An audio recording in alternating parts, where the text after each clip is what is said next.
তৃতীয় যে আরেকটি গ্রুপ রয়েছে জামায়াতে ইসলামী বাংলাদেশ, যারা দীর্ঘদিন ধরে রাজনৈতিক অঙ্গনে আল্লাহর জমিনে আল্লাহর আইন বাস্তবায়ন করার স্লোগান নিয়ে যারা কাজ করছেন, তাদেরকেও আমরা উদাত্ত আহ্বান জানাবো এবং তাদের কাছে আমরা দাওয়াত নিয়ে যাব। এইভাবে ওলামায়ে দেওবন্দ যদি ঐক্যবদ্ধ হয়ে আহলে হাদিস, সুন্নি, জামায়াতে ইসলামী সহ ঐক্যবদ্ধ হতে পারে, বাংলাদেশের উম্মতের ওলামায়ে কেরামের কাছে জিজ্ঞাসা করা ছাড়া কোন রাজনৈতিক সিদ্ধান্ত গ্রহণ করা যাবে না। বাংলাদেশ ইনশাআল্লাহ আল্লাহর নিজাম অনুযায়ী চলবে, কোরআনী শাসন বাস্তবায়ন হবে ইনশাআল্লাহ। সেই দিন আমরা দেখতে পাবো, আমাদের হায়াতে, আমাদের জীবদ্দশায় দেখতে পাবো। আমি আশা করি আগামী নির্বাচন হবে আমাদের জন্য সেই ধরনের বৃহত্তর একটি ঐক্য জাতিকে উপহার দেওয়ার মোক্ষম সময়।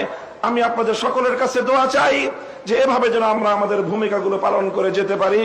বাংলাদেশ খেলাফত মজলিসের পক্ষ থেকে আমি আজকের এই ভর মজলিসে এই ধরনের কার্যক্রম পরিচালনায় আমাদের শতভাগ উদারতার এবং আন্তরিকতাপূর্ণ ভূমিকা পালন করার